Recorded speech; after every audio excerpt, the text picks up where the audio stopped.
Pimpinan Pondok Pesantren Nurul Ilmi Martapura Kabupaten Banjar, Kalimantan Selatan (MR) menjalani proses hukum atas dugaan tindak pidana asusila terhadap santri.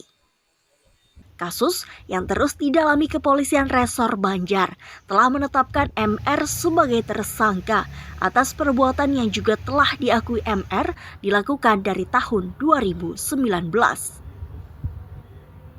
Sebanyak 20 santri yang telah menjadi korban asusila MR.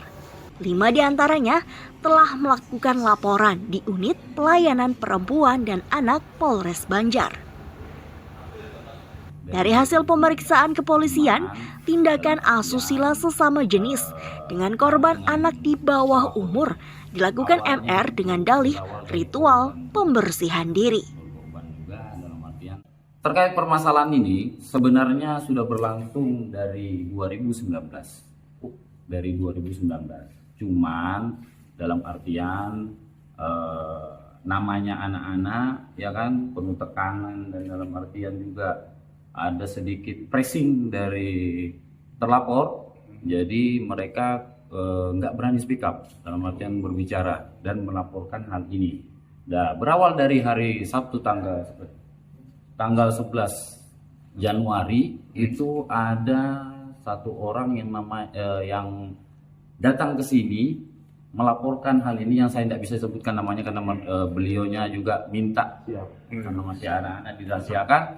Jadi berawal dari informasi itu bahwa ada terjadinya tindak pidana cabul di dalam Pondok Pesantren Nurul Ilmi.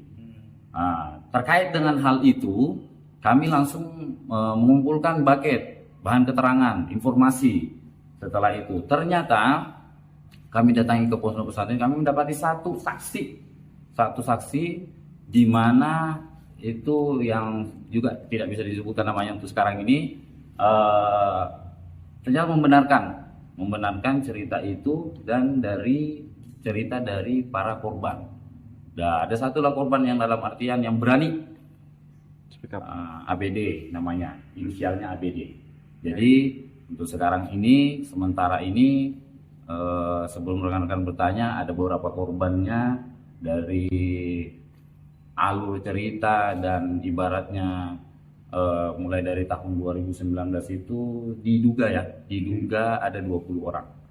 Ada 20 orang, cuman yang berani yang ibaratnya ngomong dan melaporkan hal ini cuma ada 5 orang. Cuma ada 5 orang yang berani dalam artian itu tidak sampai sekarang pun dalam artian memperjuangkan keadilan mereka.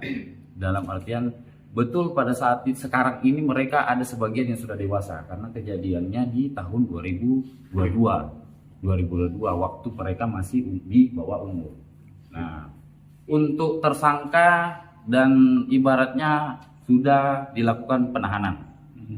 Sudah kami periksa sebelum tersangka, kami juga memeriksa sebagai saksi dulu, dalam artian memenuhi hak dari hukumnya terlapor. Habis itu kita tetap gelar perkara, setelah gelar perkara, TPSK dan penahanan. Republik TV Kabupaten Banjar, Kalimantan Selatan.